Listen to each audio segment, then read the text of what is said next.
आप देख रहे हैं हिंद टीवी न्यूज़ दिल्ली और मैं हूं इदरीस जेके। आज हम मौजूद हैं आम आदमी पार्टी की कैंडिडेट 243 वार्ड से मुस्तफ़ाबाद में उनके घर पर।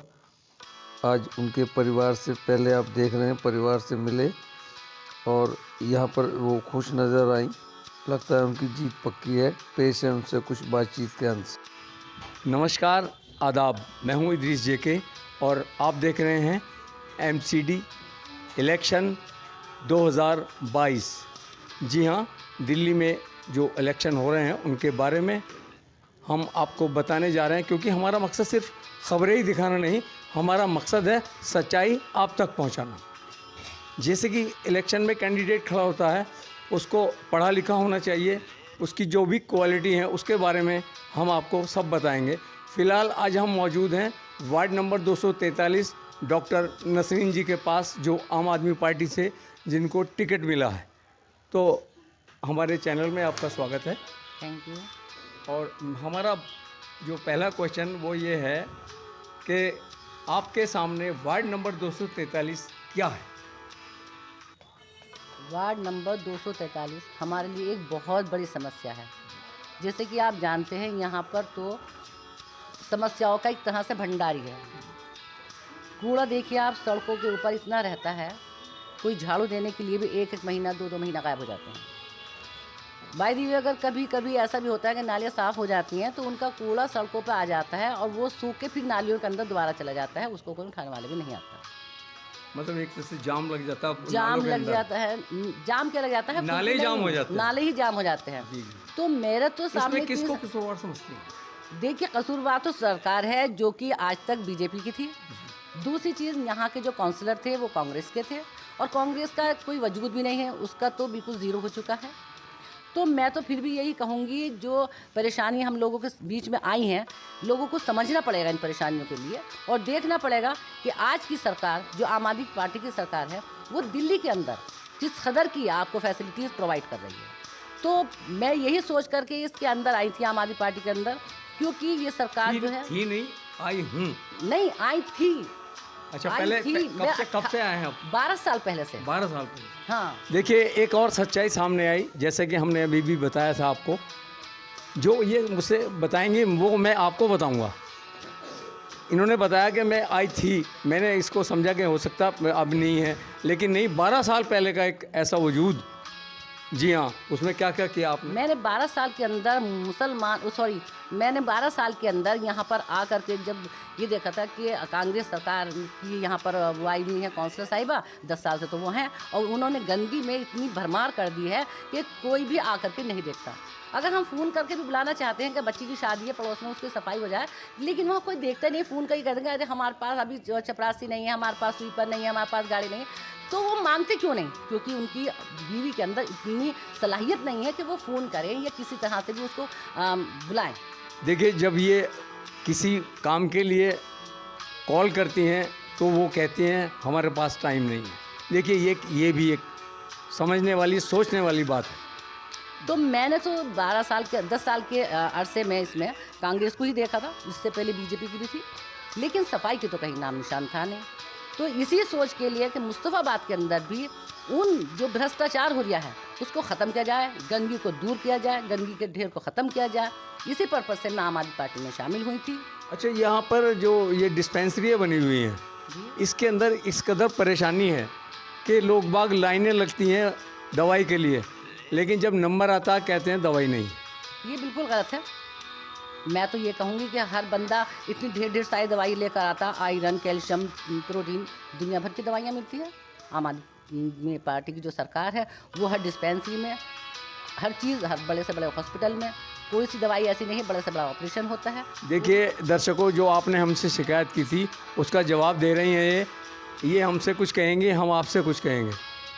मैं तो बिल्कुल बता रही हूँ, कौन बंदा ऐसा है जो मेरे सामने लाए, मैं बताऊँगी उनको कि हाँ कितनी दवाइयाँ आती हैं।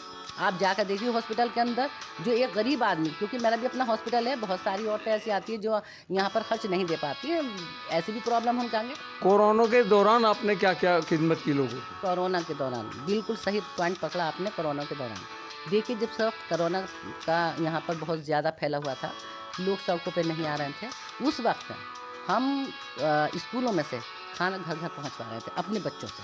अपने पास से पहुँचाते थे? अपने बच्चों से नहीं, अपने पास से भी बांटा है, लेकिन जो स्कूल में गवर्नमेंट दे रही थी उस खाने को भी पक्का हुआ भी और कच्चा खाना भी घर घर पहुंचवाया। अपने पास से भी जितना बन पा रहा था वो भी हमने उनकी खिदमत की है। दवाइयाँ बहुत सारी हमने अपने पास से भी गरीबों को फ्री दी है।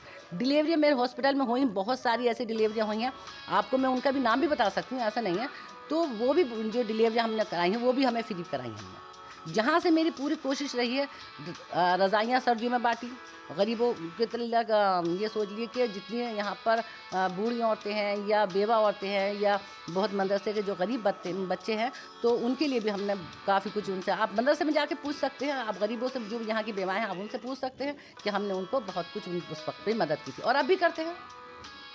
यानी वार्ड 243 की पब्लिक, अगर पब्लिक ने आपको भेजा चुनकर, हाँ, चुनकर अगर मुझे भेजा तो मैं उनके कामों के लिए हर रात दिन रात मैं उनको जो उनकी परेशानी है उनको दूर करने की पूरी कोशिश करूँगी अपने से भी।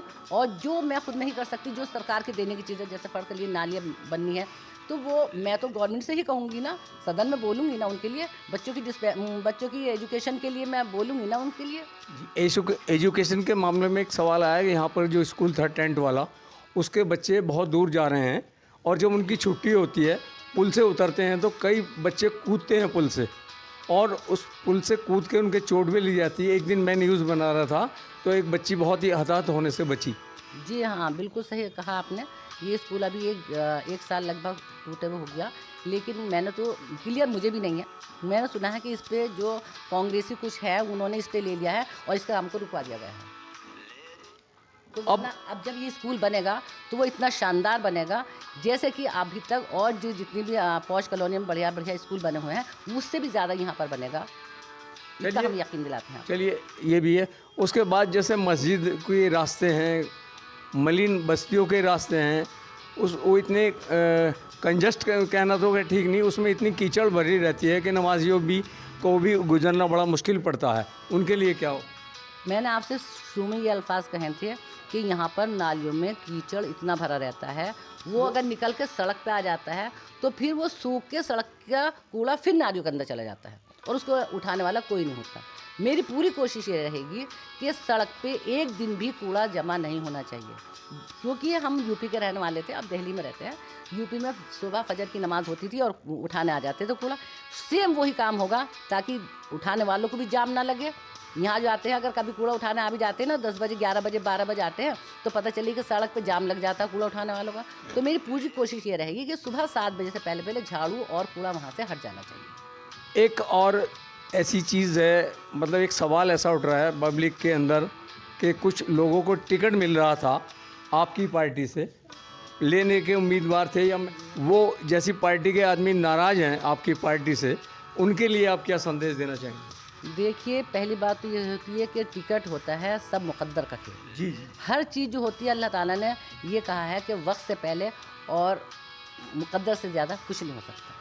तो ये मेरा मुकद्दर था जो मुझे मिला। रहा सवाल उन बच्चों का जो टिकट की लाइन में थे, मैं उनके लिए भी दुआ करती हूँ कि देखिए, ये चीज़ भी सच है कि उनका दिल टूटा होगा, लेकिन हर चीज़ सभी को नहीं मिलती। ये बात बहुत, हर चीज़ सभी को नहीं मिलती। ये बात आपने बहुत ही बेहतरीन कही कि हर चीज़ अल्लाह ताला सबको नहीं नवाजता। जी। तो मैं तो ये कहूँ उन बच्चों के लिए, एक लाइब्रेरी की समस्या यहाँ पर बहुत टाइम से, मैं यकीन दिलाती हूँ लाइब्रेरी तो मैं ज़रूर ही खुलवाऊंगी, क्योंकि बच्चों की मैं भी परेशानियाँ समझती हूँ। बच्चे पढ़ना चाहते हैं लेकिन कई बार वो नहीं पढ़ पाते, परेशानियों की वजह से दूर जा नहीं पाते। मुस्लिम बच्चे हैं थोड़े से क्या सारे मुस्लिम हैं, तो वो बाहर नहीं जा पाते। तो इसलिए मैं तो यही कहूँगी कि सबसे पहले तो लाइब्रेरी बनाई जाए। दूसरी चीज़, यहाँ पर बारात घर नहीं है। जो लोग पैसे दे दे के बाहर शादियाँ करते हैं, उन गरीब बच्चों की जिनकी शादियाँ या तो सड़कों के ऊपर टेंट लगा की जाती है या कहीं पर वो बाहर जाके करते हैं, तो उसका यहाँ पर कुछ लोगों ने कब्रिस्तान के लिए भी कहा कि आबादी बड़ी हो गई है। कब्रिस्तान तो देखो ऑलरेडी है, लेकिन इसमें हम कुछ नहीं कर सकते अभी, क्योंकि अभी इतना बड़ा प्रोजेक्ट तो मैं भी नहीं समझ पाऊंगी, क्योंकि अभी नई नई आई हुई हूँ। लेकिन हाँ, जो डिस्पेंसरी का मसला है, जो यहाँ पर बच्चों की लाइब्रेरी का मसला है, जो यहाँ पर बच्चों के लिए शादियों का मसला है, उनमें मैं पूरी अभी कोशिश करूँगी। जी। जिस तरह से राजनीतिक योजनाएं पब्लिक के लिए आती रहती हैं, उनको पब्लिक तक आपने पहुँचाया? बिल्कुल पहुँचाएंगे। पहुंचाया आपने अभी तक जितने बड़े पीरियड में, 12 साल के पीरियड में? 12 साल तक मैंने बच्चों की एडमिशन करवाए हैं। बहुत सारे गलियों में बच्चे ऐसे हैं जो 12वां कर रहे थे, उनको पता ही नहीं है आगे क्या करना। उन बच्चों का मैं एडमिशन कराती। अभी 4 बच्चों का नर्सिंग में करवाया है, 2 बच्चों का एयर होस्टेज में कराया है। कितने बच्चे मेरे पास आते हैं जो मैं उनको रास्ता दिखाती हूँ, बेटे ये नहीं ये कर लो, ये नहीं ये कर लो। अब लास्ट में मैं ये चाहूँगा कि अपने वार्ड वासियों से क्या अपील करना चाहेंगी आप? मैं तो यही अपील करना चाहूँगी कि देखिए, मांगने तो सब आते हैं, लेकिन पार्टी जो अच्छी है, जो पार्टी दिल्ली के अंदर काम कर रही है, जिसने इतनी बड़ी पार्टी को, जो नेशनल पार्टी कहलाई जाती है, बीजेपी, कांग्रेस कहलाई जाती थी पहले, अब तो कांग्रेस का वजूद ही नहीं रहा, खैर छोड़िए। लेकिन बीजेपी पार्टी जैसी पार्टी को उसने बिल्कुल ध्वस्त कर दिया। एक भी उसका कैंडिडेट यहाँ पर नहीं आया। सरकार आम आदमी पार्टी की बनी है, विधायक आम आदमी पार्टी के हैं, तो मैं तो यही चाहूँगी, अपील यही करूँगी कि आप कौंसलर भी आम आदमी पार्टी का ही चाहिए। My last question, after win, will be your special motto for the public? मैं तो देखिए, ये तो बात सही है कि मेरा तो एक ही मोटो रहेगा कि जनता हो खुश होनी चाहिए। जनता खुश है तो हम खुश हैं। जनता के लिए मैं वो काम करूँगी जो आज तक किसी पार्टी ने नहीं किया है। तो अभी तक आप वार्तालाप हमारी सुन रहे थे डॉक्टर नसरीन जी, जो कि अपने आप में एक मुकम्मल कैंडिडेट हैं। अब सोचना आपका है, सच्चाई दिखाना हमारा काम है। देखते रहें Hind TV news. You are watching your favourite online news channel Hind TV news Delhi. Nowadays season of the MCD election, My near daughter-in-law of the Aam Aadmi Party candidates, Dr. Nasreen. Yes, you are understand? in the first your should introduction. Assalamu alaikum. Myself, my name is Dr. Alina, and I'm a daughter-in-law of Dr. Nasreen and Dr. Naushad. And today I'm here to represent my mother, Illah. Dr. Nasreen, because he's running a campaign. He's one of the candidates of Aam Aadmi Party. And this 4th December, there is a MCD election, and inshallah there is a win. She is going to prove herself very well. Which is your demand for the candidate?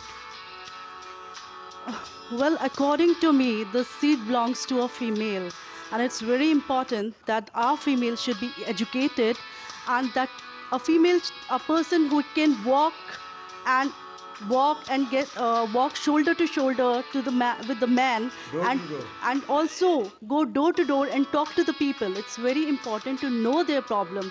A good leader is always a good listener also. So it's very important to understand their problem and convey it to the government. Very much problems in your wards. How can maintain you?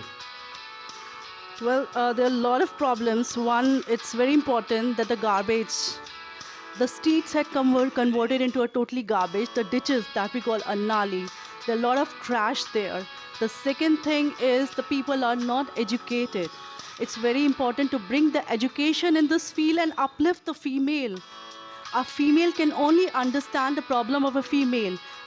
Another thing is there are a lot of lender mafia. A poor man, when they want to build a small house, they have to give us a good amount to the lender mafia. Even the vendors, they have to pay to the mafia.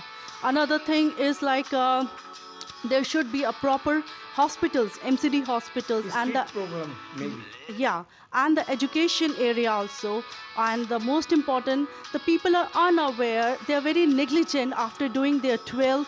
They don't know what to do. We are also trying to bring this counseling, career counseling areas in this ward, so that the people should know what they have to do, what they are actually capable of.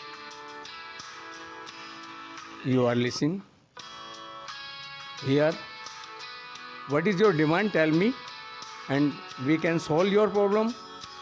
You listen and see our channel Hind TV News.